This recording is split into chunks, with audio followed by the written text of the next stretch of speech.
En fait, j'ai fait des interviews anonymes d'hommes. Ça a été vraiment une révélation pour moi. J'ai rencontré des centaines d'hommes au fil des pages. C'est, je t'assure, le document le plus passionnant qui m'ait été donné de lire dans ma vie. Et je dois avouer que ma mâchoire est tombée plusieurs fois de sidération sur les réponses surprenantes. Par exemple, à la question, la dernière question de mon interrogatoire, c'était qu'attendriez-vous d'un film qui parle des hommes? Et là, j'ai été très surprise parce que ils ont tous 98% répondu la même chose. Qu'ils montrent que nous aussi, on est sensibles. Qu'ils montrent que nous aussi, on a des émotions, que nous aussi, on a peur. Il y en a même un qui a écrit qui montre que nous aussi, on est des femmes. Exécuté par qui? Fabrice Florent. Bonjour, bonsoir, bon après-midi à tous et bienvenue dans ce nouvel épisode d'Histoire de mecs. Chaque 2e et 4e mercredi de chaque mois à partir de 6h du matin, on parle avec des mecs de leur rapport à la masculinité et de répondre à la question « C'est quoi pour toi être un homme ?» Je suis Fabrice Florent et dans la vie, je fais des podcasts d'interviews et de discussions et je crée du contenu. Si vous aimez ce podcast, allez écouter la bande-annonce pour en découvrir un peu plus sur moi et mes autres podcasts.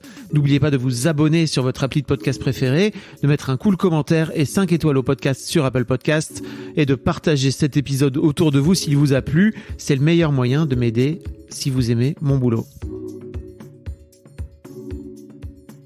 On est donc avec Audrey Dana. Salut Audrey.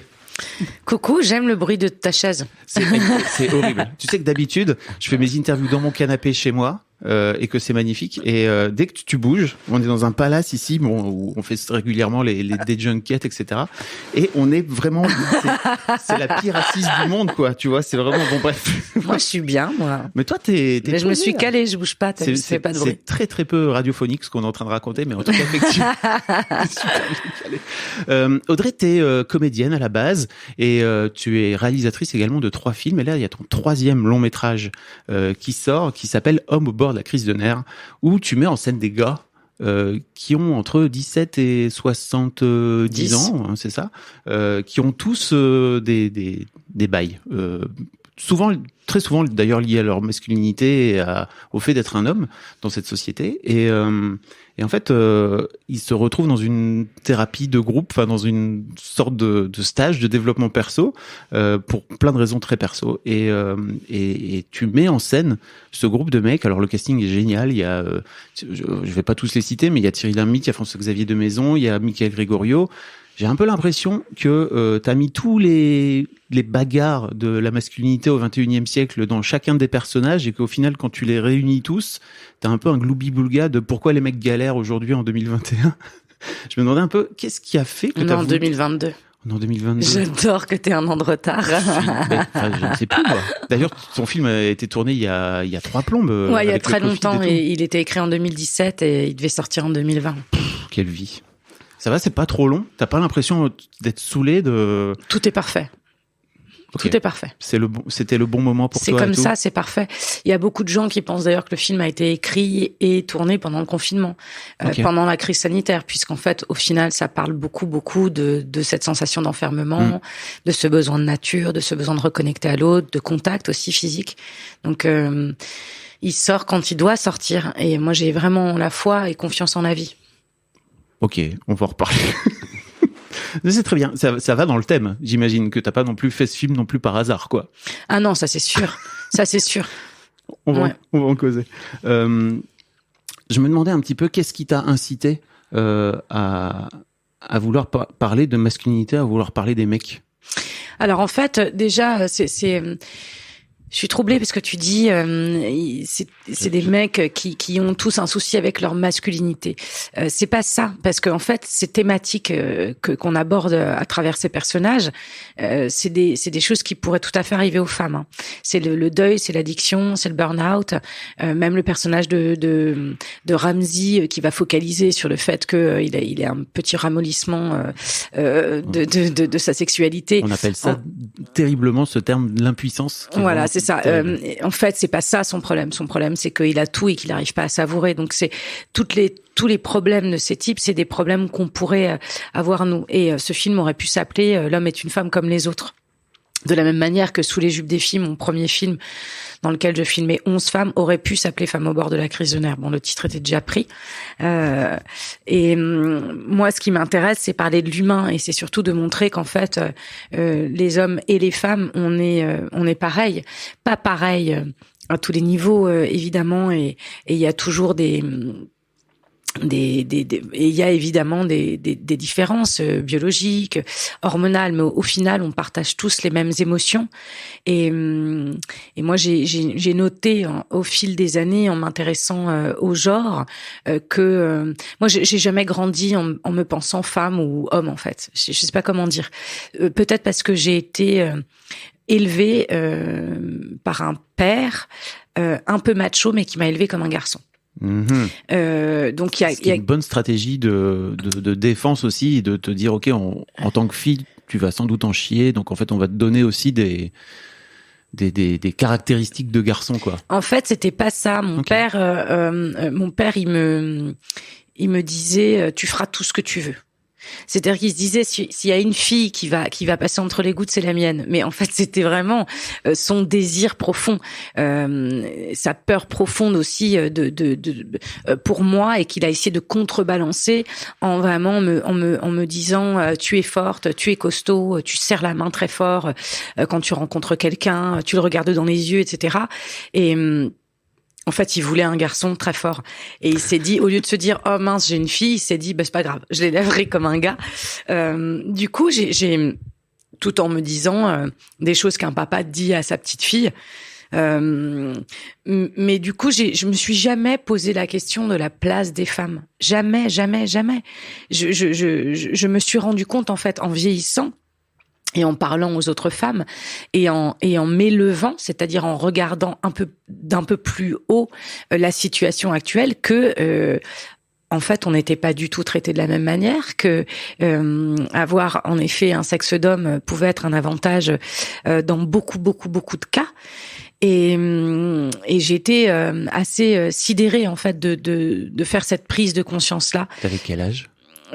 C'était franchement c'était tard. Ouais. C'était vers 30 ans, quoi. OK. Et wow, ça veut dire que t'as raidé toute ta vie. Je me suis jamais posé de questions. Je me suis jamais posé de questions. Je me suis jamais dit ça va être compliqué, parce que alors j'avais des choses à gérer comme une femme, c'est-à-dire des regards, des comportements masculins avec lesquels tu dois surfer. Aujourd'hui, c'est plutôt chouette parce qu'avec la libération de la parole des femmes, il y a quand même des comportements qui inacceptables qui sont maintenant stoppés dans leur élan, et qui fait que quand même on se sent plus libre. J'avais évidemment peur en marchant dans la rue le soir seul, avec ton jeu de clés bien dans les mains pour voilà. Donc bien sûr, j'ai grandi comme une femme, mais sans me poser la question de cette différence. Et plus ça va, plus je me rends compte. Mais je me rends compte qu'en fait, ce patriarcat qui pèse extrêmement lourd sur nos épaules, à nous, puisque on va pas être payé le même prix qu'un mec, puisque la planète est dirigée par des hommes. Et d'ailleurs, j'ai envie de dire bravo. Bravo les mecs.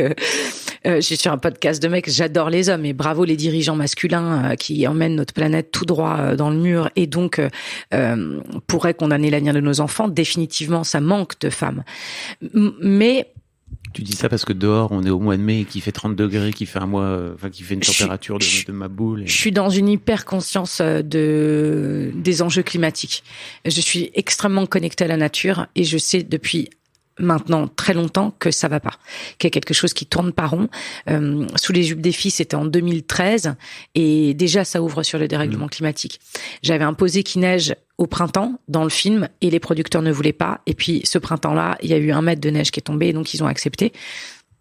Donc moi, je vis dans cette hyper-conscience depuis un moment, qui est liée vraiment à mon lien au règne végétal. Ils émettent des fréquences que les animaux peuvent entendre. Alors je sais pas si je suis un animal, mais en tout cas, je les entends, je les sens, et je sens le cri de détresse depuis maintenant très très longtemps. Et au point que quand il y a eu le premier confinement, j'étais heureuse. J'étais heureuse parce que la nature respirait, et que c'est 95% du vivant sur cette planète. Et que je me suis connectée connecté à ça. Non, ce que je disais, c'est que oui, aujourd'hui, on a le patriarcat, c'est que des bonhommes au pouvoir et que c'est la catastrophe. Ça marche pas. Mais je me suis rendu compte que ce patriarcat pesait aussi très très très lourd sur les épaules des bonhommes, puisque il y a une idée toute faite de ce que c'est qu'être un homme, et en fait c'est débile. Évidemment c'est débile. C'est débile les idées toutes faites sur les femmes, c'est débile les idées toutes faites sur les hommes. La seule chose qui compte pour moi, c'est l'équilibre du féminin et du masculin à l'intérieur de soi, et évidemment sur cette planète. Là, le problème, c'est que c'est pas des hommes qui dirigent, c'est qu'il n'y a pas de femmes au pouvoir. Et que ces hommes-là ne sont pas dans leur féminin.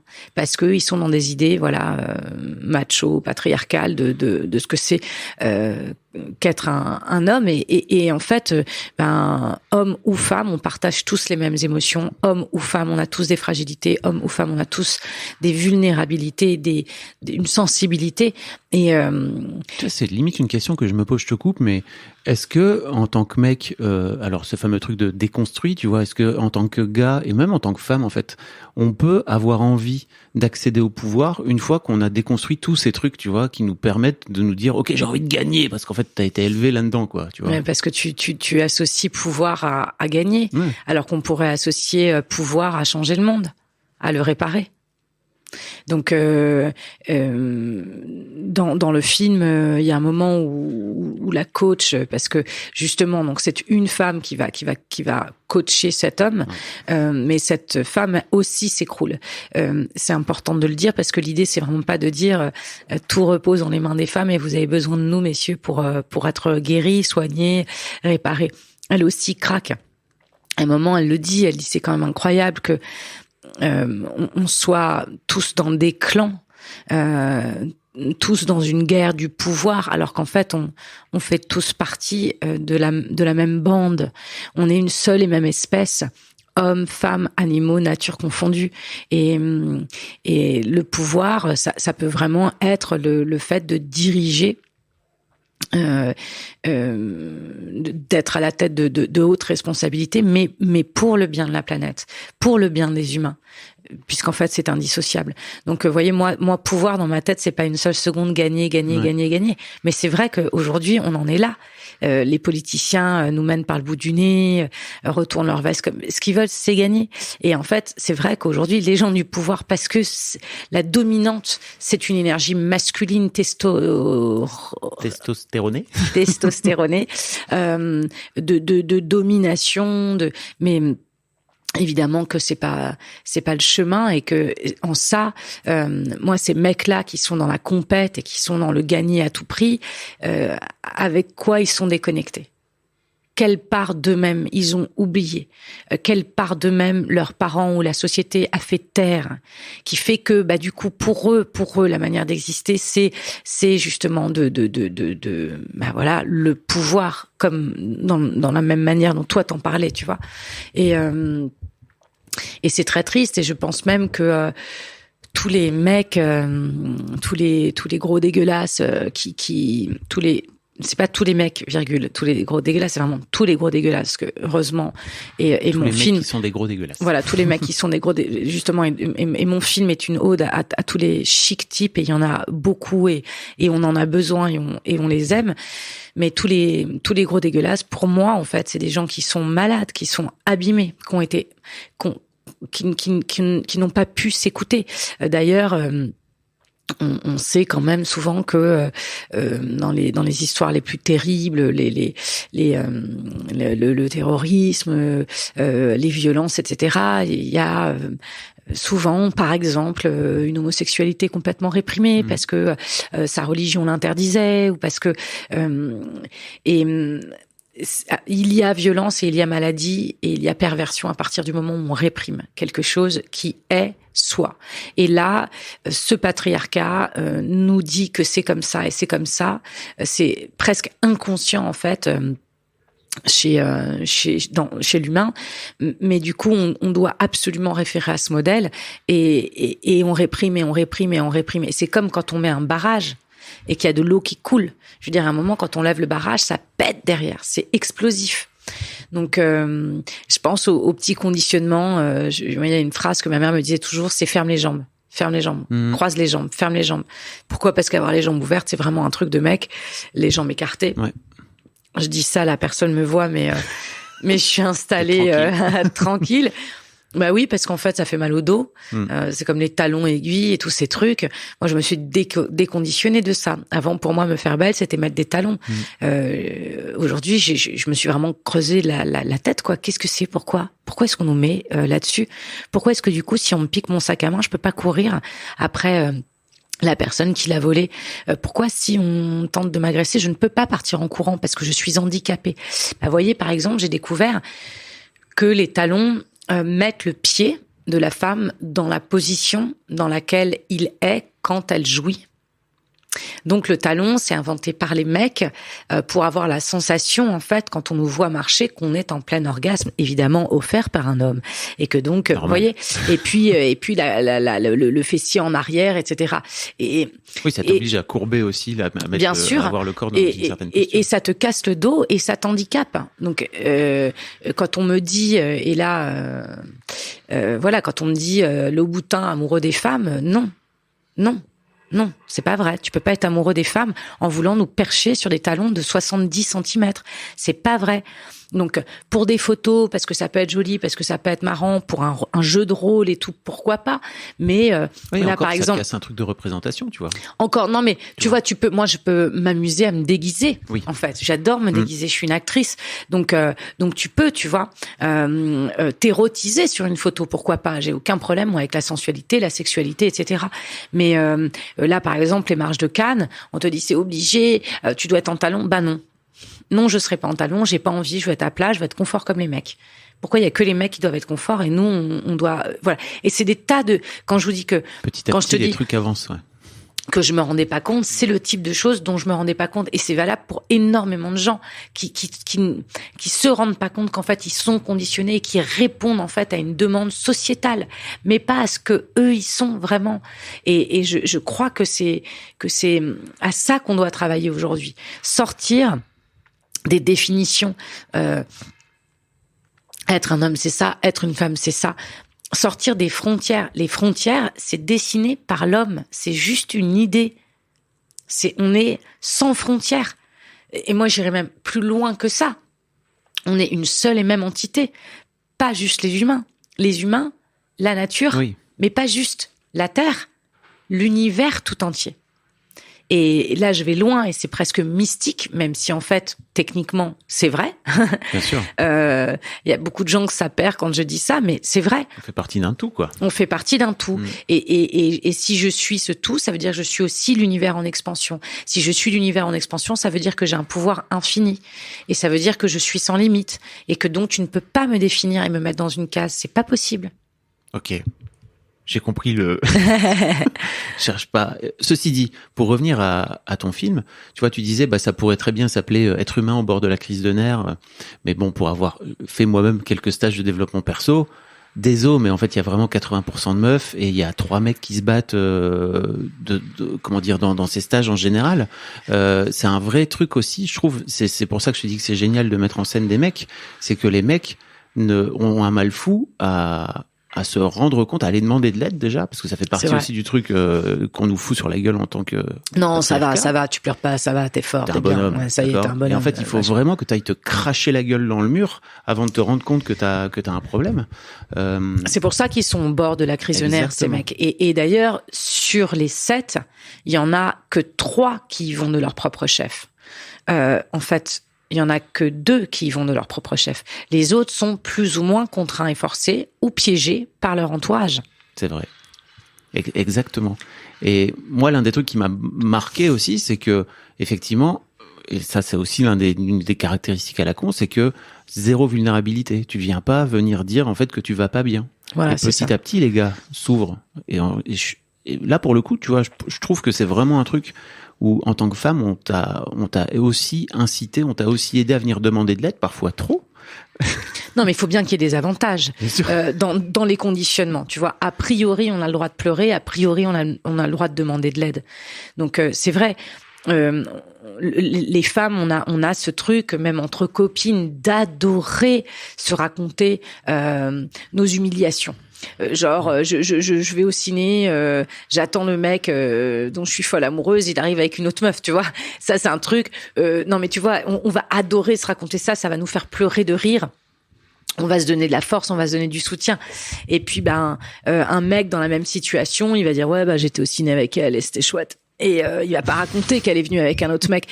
Donc, c'est en ça que je dis que le patriarcat pèse sur les épaules des mecs, très fort. Et c'est pour ça que ça m'intéressait de les filmer. Et c'est pour ça que ça m'intéressait d'aller en profondeur. Et c'est pour ça que ils sont ensemble tout le temps. Parce que comme c'est un film choral, il fallait que je puisse les filmer pendant au moins 30 jours pour pouvoir les effeuiller comme des oignons. Ah, c'était un objectif en tant qu'acteur et aussi en tant qu'homme, c'est ça, en tant qu'être humain? Oui, j'avais vraiment envie d'aller au cœur, Et c'est vrai que avec des femmes, tu peux mettre deux nanas face à face dans une scène et on peut en apprendre beaucoup parce que ce qu'elles vont se raconter, parce que ce qu'elles vont se dire, parce que ce qu'elles vont oser et tu le sais en connaissance de cause, puisque ton premier film était un film choral mettant en scène que des femmes. Exactement. Mais bon, avec les hommes, si tu veux être réaliste, et puis couvrir plusieurs typologies d'hommes, et pas seulement cette nouvelle génération qui arrive aujourd'hui, qui d'abord qui sort du genre et qui communique beaucoup plus, qui a moins peur de ses sentiments. J'avais vraiment besoin de les mettre tous dans le même panier pour pouvoir coller des caméras sur eux pendant des heures et des heures et des heures et des heures et des heures pour aller chercher cette vulnérabilité-là, cette fragilité-là. Donc tu veux dire que dans le film, il y a des scènes qui sont pas jouées, qui sont juste vécues, c'est ça? Non, en fait, d'abord on a la lisière tout le temps parce que moi je laisse énormément les acteurs improviser. Mais c'est pas ça, c'est que sur Sous les jupes des filles, mon film choral, l'idée par 11 femmes, je suivais chacune dans son histoire. Donc en fait, elles ont tourné entre 5 et 7 jours. Moi, je trouve qu'on reste un peu en surface dans ce film, mais l'idée c'était de dire les gars, nous aussi on peut faire des comédies, nous aussi on peut faire rire.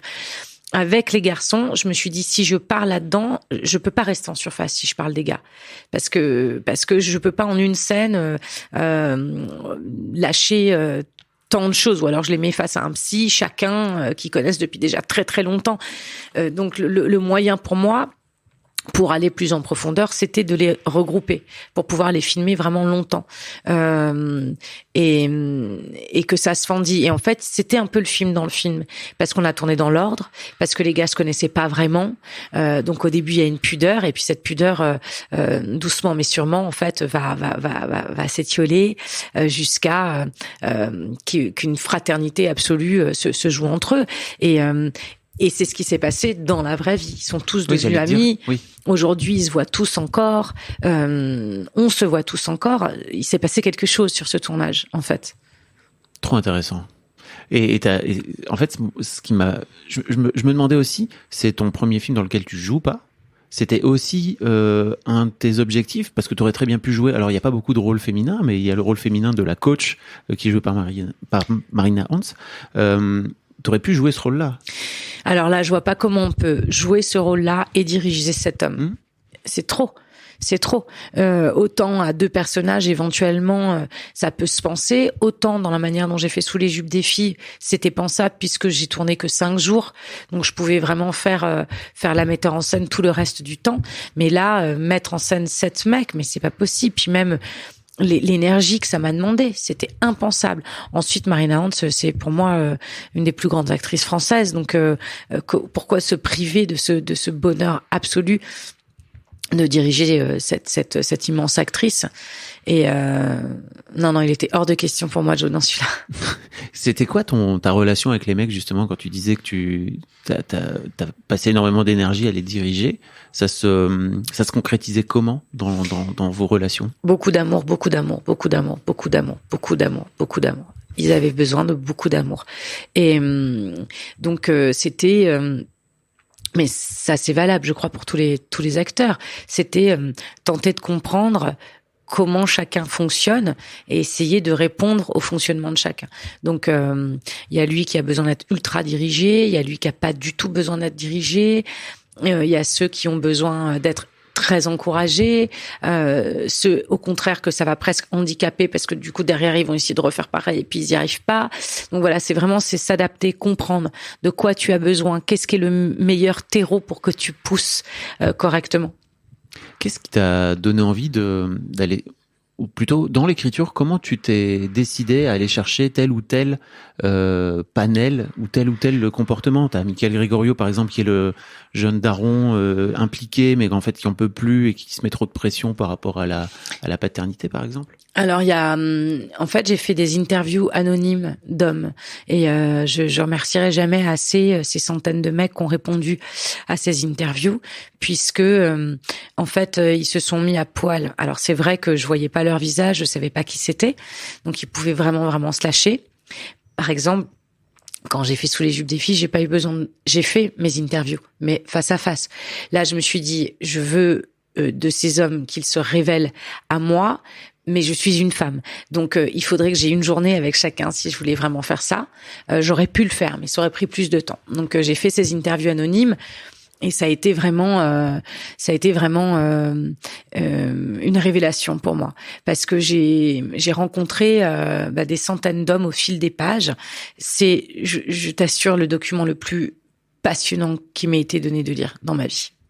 C'était j'avais l'impression, je me disais mais c'est incroyable. Il y avait 44 questions très très très intimes. Qui les invitait à me parler de leurs failles, de leurs complexes, de leur sexualité, de leur rapport à la fidélité, à papa, à maman, aux parents qu'ils sont, s'ils étaient parents, à leur corps, les pires choses qu'ils aient pu dire, les pires choses qu'ils aient pu faire, les pires choses qu'on leur ait dites, les pires choses qu'on leur ait faites. Et c'était incroyable parce que, évidemment, pas un profil ne se ressemblait, que j'ai vu la complexité, en fait, humaine. Et on a une tendance à dire les femmes c'est très très complexe et les hommes un peu moins. C'est pas vrai, hein. C'est complètement faux. Oui.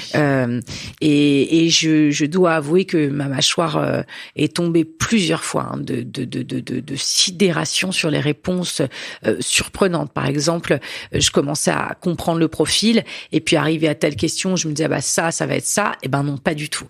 Et hop, une surprise encore, dérouté. L'humain est vraiment passionnant.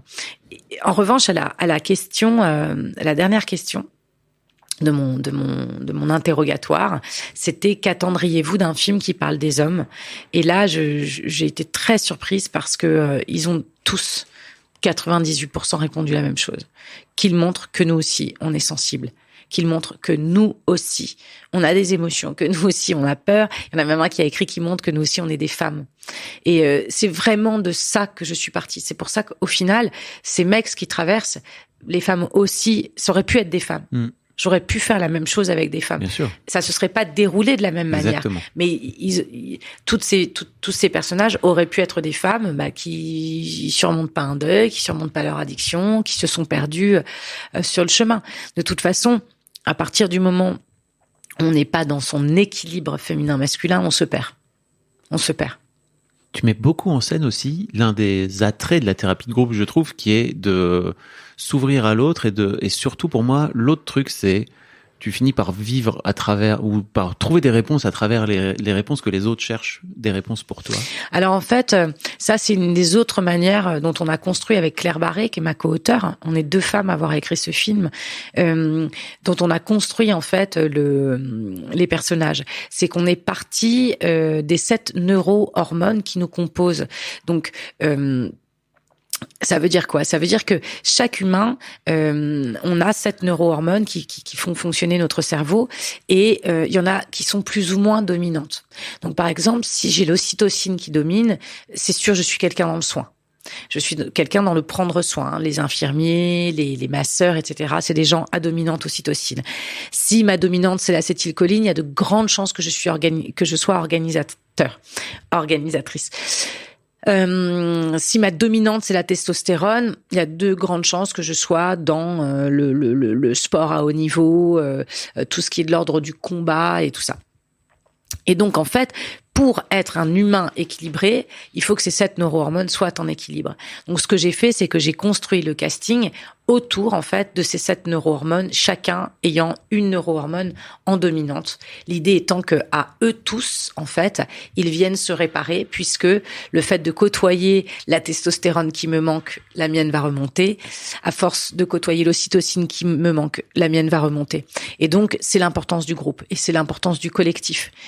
Et en effet, je pense que la grande guérisseuse du film, c'est la nature. Mais l'autre élément essentiel, capital, sans lequel rien ne fonctionne, c'est le groupe, c'est le collectif. Et chacun a un bout de la solution pour l'autre. Et c'est ce à quoi j'aspire pour l'avenir, en fait, de cette planète. C'est-à-dire qu'on se rassemble et qu'on comprenne qu'à nous tous, on a toutes les solutions, en fait. Et l'autre truc, en fait, je trouve assez fou, c'est que tu mets très bien en scène aussi le lien entre les mecs. Et tu vois, il y a un des trucs, moi, que j'ai beaucoup vu à travers tu sais, plus d'une centaine d'interviews de mecs qui racontent leur vie, etc. Les gars, souvent, avant de se dire je t'aime, ou ils doivent avoir pris 14 grammes d'alcool dans la gueule. C'est souvent à 4 heures du mat. Le lendemain, souvent, ils s'en souviennent plus. Mais alors là, ça sort. Et c'est très, très dur. Souvent en groupe, en plus. C'est très, très dur d'avoir des discussions en groupe sans que le groupe vienne tirer vers le bas, les gars. C'est vraiment un truc que j'ai vu, ça. Et les vrais liens se créent souvent en one-to-one, même si c'est compliqué. Et je trouve que c'est vraiment cool que t'aies mis ça en scène. Que t'aies mis un groupe qui se tire vers le haut, en fait. C'est drôle parce qu'il y a plein de gens qui me disent, on est persuadé, en fait, quand le film commence, que ça va être juste une série de catastrophes et que ça va très mal se passer, même si on espère que ça va bien se finir, puisque ce sont que des gars ensemble. Et ce qui se passe, c'est le contraire. En fait, moi, je rêvais d'harmonie. Voilà, je rêvais d'un groupe harmonieux. L'harmonie, justement. L'harmonie, c'est l'équilibre. Et c'est ça à quoi je rêve pour ce monde, pour notre futur. Et c'est là que vraiment ça a été le film dans le film. Les liens se sont tissés, se tisser à l'écriture et se sont tissés dans la vraie vie. Donc ce que je filme à un moment, je sais plus ce que c'est. Je sais plus si c'est les personnages qui jouent leur texte ou si ce sont les acteurs qui sont tombés en amour les uns des autres, à égalité en plus. C'est-à-dire qu'il y avait pas un qu'on aime un peu moins que les autres. Quoi. Vraiment, il y avait une harmonie incroyable.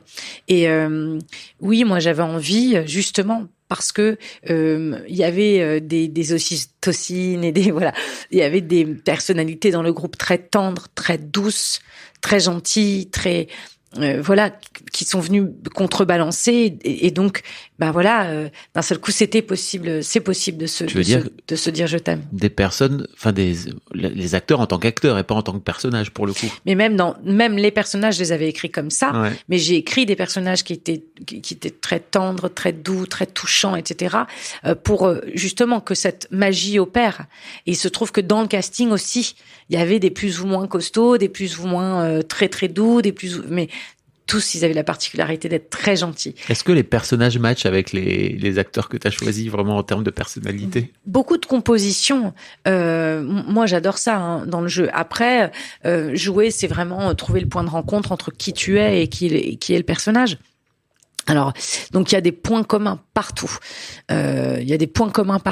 Mais Ramzy fait quelque chose quand même d'assez loin de lui. C'est un kiffeur, Ramzy, alors que son personnage, c'est quelqu'un qui est incapable de kiffer, justement, alors que il a vraiment tout. Michael Gregorio, c'est un artiste, mais si ça n'avait pas été un artiste, il aurait sans doute beaucoup, beaucoup ressemblé à son personnage, à Noé. FX de Maison, il est homosexuel, dans son personnage est homosexuel. Son problème n'est pas à cet endroit-là, mais dans ce choix d'homosexualité, tout ce qui peut découler derrière et qui va venir déranger en fait l'entourage. Cet endroit-là, ça lui parlait. Il est hétérosexuel, il est pas dans cet endroit-là sur les mêmes enjeux que son personnage. En revanche, comme son personnage, à vouloir faire plaisir aux autres, et ce qu'il s'est pas oublié plusieurs fois dans sa vie. C'est quand même un mec qui bossait avant à New York, qui était avocat. Avocat d'affaires et qui était fait pour être un artiste. Donc évidemment, en fait, à plein d'endroits. Thierry Lhermitte est un extrêmement bon vivant, un mec super gentil, mais plus gentil tu peux pas faire. Donc il est très très très loin d'Hippolyte. En revanche, le deuil, c'est quelque chose qui lui parle. Donc en fait, voilà, à plein d'endroits, ça leur ressemble, et puis à d'autres, c'est vraiment de la composition. Tellement intéressant. J'aimerais te parler de ton deuxième film, donc Sous les jupes des filles, où non, Sous les jupes des filles, c'est le premier. Et donc c'est Si j'étais un homme. Si j'étais un homme, bien ouais, sûr. Ouais. Où tu incarnes une femme qui travaille dans le bâtiment, c'est ça, ou qui est architecte, si je me trompe. Attends, j'ai vu. Oui, c'est ça, qui est architecte et donc qui travaille vraiment avec 98% de mecs. C'est vraiment je crois l'un des pires secteurs en termes de mixité. Tout à fait. Et t'as sans doute pas choisi ça par hasard. Et elle se réveille un jour avec une bite. En fait, que s'est-il passé, Audrey? Ça, c'est mon deuxième film. Alors d'abord, c'est un film qui est raté parce que moi, je trouve que c'est un film qui est raté déjà parce que j'ai pas eu le contrôle vraiment sur ce que je voulais faire, puisque je sortais d'un énorme succès et que j'ai eu une grosse pression sur le casting, sur le genre de comédie, etc. Voilà. Moi, je rêvais de quelque chose de beaucoup plus poétique que ça. Quand on a un pitch en fait si costaud, il faut vraiment rassurer les spectateurs avec beaucoup de poésie. Donc je crois pas qu'avec le casting que j'avais, c'était très très rassurant. Et il y a beaucoup de choses où je me suis pas écoutée et c'est souvent le cas sur un deuxième film et surtout quand un premier film a été un énorme succès. Et du coup, donc déjà c'est un film raté. Ensuite, l'envie de faire ce film, c'est parce que toutes les filles se demandent qu'est-ce que ça fait d'avoir un zizi déjà, forcément. Mais c'est surtout l'histoire d'une fille, elle bosse dans le bâtiment, mais elle est écrasée, dominée par les mecs. Et ce qui se passe, c'est que c'est une nana qui s'est complètement oubliée en tant que femme. Complètement oubliée en tant que femme depuis qu'elle est devenue maman. Et le film commence, son mec la quitte pour une autre femme, il lui annonce que il la quitte, que l'autre femme est déjà enceinte. Alors que ils étaient en break et qu'elle espérait que ce break, durant lequel elle remusclait son périnée alors que ses enfants ont déjà 4 et 5 ans, elle allait pouvoir retrouver et reconnecter à son mari. Jusque-là, c'est pas encore la cata. On voit quand même que, qu'elle s'est oubliée en tant que femme, qu'il y a quelque chose qui est complètement déséquilibré. En fait, elle a un féminin beaucoup trop développé et elle a complètement écrasé son masculin en elle. Mais c'est le jour où elle apprend par le juge que son mari a la garde alternée. Ça, c'est trop. Parce que si elle peut plus jouer son rôle de maman à 100% du temps, à temps plein, et qu'elle a perdu son mec, alors qu'est-ce qui lui reste? Et elle dit cette phrase: mon père avait raison, si tu n'en as pas une dans ce monde, tu n'es rien. Si tu n'en as pas une, dans ce monde, tu n'es rien. Donc on comprend qu'elle a été élevée par un père vraiment macho, qui lui a dit t'auras jamais vraiment ta place, faut y faire, c'est comme ça. Et donc elle avait donné toute la place à son mec, en fait, à sa famille. Elle était dévouée et elle s'est oubliée totalement. Et donc le lendemain matin, elle se réveille et elle a un pénis. Alors déjà, j'avais envie de m'amuser, moi, vraiment avec ça, quoi. Qu'est-ce que ça fait d'avoir un zizi? Elle qui était totalement déconnectée de sa sexualité, d'un seul coup, elle a un truc qui se met à réagir, à vivre, à vibrer. Donc, ça la reconnecte, ça la reconnecte à une animalité, on va dire. Et puis, je me suis amusée avec les clichés, c'est-à-dire d'un coup, elle a une poigne incroyable, d'un coup, elle a beaucoup plus d'autorité, d'un coup, elle se laisse beaucoup moins faire. Et en fait, je dis pas c'est ça être un homme, je dis que elle avait un masculin totalement écrasé et qu'en fait, l'apparition de ce sexe va la reconnecter en fait et la rééquilibrer. Voilà, il y avait beaucoup trop d'ocytocine, beaucoup trop, et du coup, elle, en allant visiter ce monde-là, d'abord, elle comprend mieux les hommes, et puis ensuite, elle va pouvoir naître à elle-même. Et ça, c'est une ode à l'équilibre du féminin et du masculin. C'est pas, il faut une bite pour aller mieux. C'est juste que à elle, oui. À elle, ça aurait sans doute fait beaucoup de bien. D'ailleurs, à beaucoup de femmes à qui ça ferait du bien. Et inversement. Bien sûr. Et puis après, je suis dans la comédie, c'est-à-dire que elle va tomber amoureuse. Elle va être capable d'aimer à nouveau. Et elle est hétéro et sa bite aussi est hétéro, ce qui est un problème, quoi, parce que du coup, sa bite bande pour les femmes et elle va tomber amoureuse d'un homme. C'est plutôt handicapant là pour elle à ce stade. C'est très très handicapant. Elle désirerait aussi avec son pénis les mecs, mais en l'occurrence c'est pas le cas. Je me suis amusée aussi avec cette dissociation que parfois dont les garçons m'ont parlé parfois, quoi.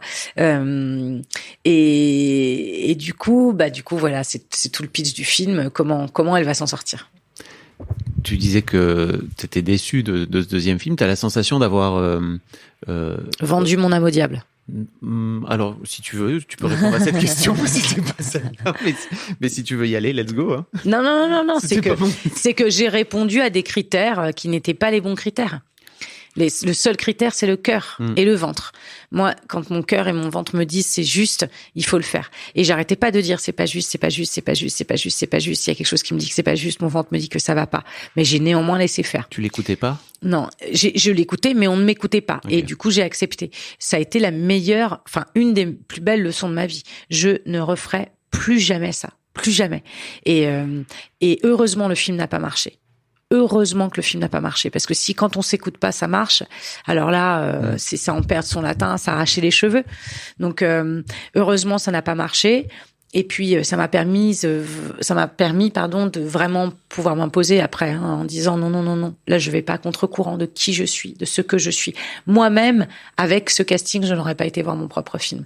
Donc bon, okay. c'est pas bon signe, quoi. T'as l'impression là d'avoir repris la main avec oui, au bord de la crise de nerfs. De faire ce que je veux. Film, ce que je veux, voilà. Ça se sent en tout cas.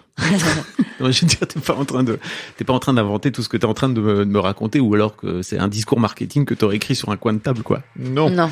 Comment t'en es venu à j'aimerais que tu me parles un peu de ton chemin perso, tu vois, t'en es venu à toi-même te dire tiens, ça pourrait être intéressant de mettre une thérapie de groupe, ça veut dire que tu y es passé aussi. Alors non, en fait, je t'assure, c'était qu'un prétexte à la base. Okay. C'était un prétexte, tiens, comment on fait pour les avoir tout le temps ensemble, pour pouvoir, au lieu de les faire tourner 5 jours, les faire tourner 30 jours. Comment on fait?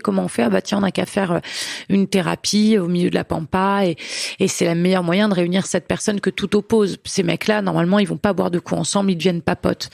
Et à la base, c'était prétexte. Maintenant, faut dire que oui, je suis passionnée de développement personnel, que ces pratiques, pour la plupart chamaniques, m'intéressent, me fascinent, m'interrogent, que donc c'est pas du tout un film aux pratiques chamaniques, puisque tous nos héros ne sont pas du tout familiers avec ces pratiques et vont s'en amuser, voire même s'en moquer vraiment fort. Mais en l'occurrence, tous ces exercices, c'est des vrais exercices de thérapeutiques qui te permettent de te confronter à tes peurs, de dépasser tes limites. L'enterrement, par exemple, c'est une manière d'affronter sa peur de mourir. L'enterrement qu'on voit dans la bande-annonce où effectivement on te fout sous la terre avec juste la tête qui dépasse, quoi. Voilà. T'as fait ça? Non, moi ça j'ai pas fait. Okay. J'ai pas fait, mais je connais des gens qui ont fait. Ça m'a donné envie, hein, à vrai dire. Ouais, je connais des gens qui ont fait. J'ai fait les temazcal, la hutte de sudation, là, cet endroit où tu transpires. Beaucoup. J'ai fait quand même pas mal de choses qui ont été faites. Et puis ma co-auteure, c'est une femme médecine. Donc voilà. Et c'est vrai que j'avais envie d'un film médecine. Un film médecine, ça veut dire quoi? Ça veut dire un film qui fait du bien. Un film qui te donne envie peut-être de changer certaines choses, un film qui peut-être peut réaligner en fait. Et donc le sujet s'est imposé assez naturellement. Ce qui est troublant, c'est que à la base on l'écrit vraiment comme un prétexte pour réunir nos gars. Et puis on est maintenant 5 ans plus tard et j'ai acheté une ferme avec. Ah ouais. Ouais.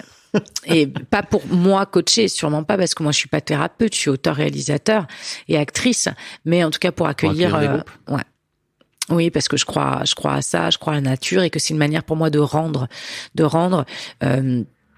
Merci mon Dieu, j'ai les moyens d'avoir cette maison, de pouvoir en faire un lieu de ressourcement, voilà, au milieu d'une nature magnifique. Et j'ai envie de mettre cet espace à disposition pour que des personnes désalignées, décentrées puissent se remettre à l'endroit, pour qu'aussi des thérapeutes puissent venir se ressourcer, se recharger là-bas. Et puis moi, pour en profiter pour apprendre, donc pourquoi pas des stages de permaculture par exemple, où je serai la première étudiante à prendre des notes, pourquoi pas voilà, des tas de choses. Ouais, j'ai envie de ça, et c'est drôle. Donc à un moment je me dis, mais j'avais l'impression d'écrire un truc qui était prétexte à, et puis je me rends compte qu'en fait peut-être ça correspondait à un futur. Tellement intéressant. Ouais, des fois c'est comme si le film s'était écrit de lui-même. On me fait signe que c'est l'heure. Ouais. N'hésitez pas à aller suivre Audrey sur Insta, parce que tu en parles aussi très régulièrement je te vois parler de permaculture, je te suis depuis quelques semaines maintenant, c'est hyper intéressant. C'est vrai. Bah ouais, grave. En tout cas, et ce film, donc Homme au bord de la crise de nerfs, sort aujourd'hui, parce que on sera le mercredi 25 mai. Vous pourrez le retrouver dans les salles, et comme vous l'avez entendu. Il faut pas oublier de dire que c'est drôle. Voilà. C'est pas, oui, effectivement. C'est une comédie aussi. Non, c'est surtout une comédie. Je le dis, je le précise, parce que je me balade d'avant-première en avant-première et j'entends les rires et les rires et les rires et les rires. Et moi, c'est vraiment ma porte d'entrée. Le rire, c'est bon pour la santé. Le rire, c'est médecine déjà de base. Ça fait vraiment du bien au corps et à l'esprit. Mais ça se prend pas la tête. C'est-à-dire que là, on vient de parler de choses très sérieuses. Il y a aussi un engagement écologique qui est vraiment très présent dans le film. Mais malgré ces thématiques et malgré le fond qui est très sérieux, on est quand même vraiment dans une comédie, dans un feel-good movie. Et je le vois, je le constate, et j'entends les retours. Et je suis heureuse de ça, parce que la Warner, par exemple, quand ils ont découvert le film la première fois, ils se sont dit, ah bah tu vois, c'est pas aussi drôle que ce qu'on croyait, que ce que ça allait être. En fait, ouais. C'est beaucoup plus profond et beaucoup plus touchant et beaucoup plus humain que ce qu'on imaginait, mais ça nous ravit. Oui, c'est vrai. Mais au final, quand on présente le film et que eux n'avaient pas lu le scénario, ne connaissaient pas les acteurs, etc., ça rigole. Mais ça rigole, ça rigole, ça rigole, ça rigole, ça rigole. Et ce que j'entends le plus, hommes et femmes confondus, c'est que ça fait du bien. Parce que je crois qu'on a besoin de cette légèreté. Et c'est pas parce qu'on est léger qu'on n'a pas des thématiques sérieuses et qu'on n'a pas des choses qui nous tiennent à cœur, qui comptent vraiment, quoi, et qui sont nécessaires d'être abordées. Voilà. Les meilleurs films pour moi, c'est les films où on pleure et on rit. Parfois en même temps, parfois pas en même temps. Et en fait, je trouve que vraiment tu réussis ce truc. En tout cas, moi, j'ai pleuré devant ton film et j'ai ri aussi. Oh, c'est gentil, mais ça me touche beaucoup. Mon beau-fils, l'autre jour, il m'a dit, tu m'as fait découvrir une nouvelle émotion quand il a découvert le film. C'est rire et pleurer en même temps. Il dit, j'avais jamais fait ça de ma vie. Donc, Merci Audrey. Avec joie. Trop chouette.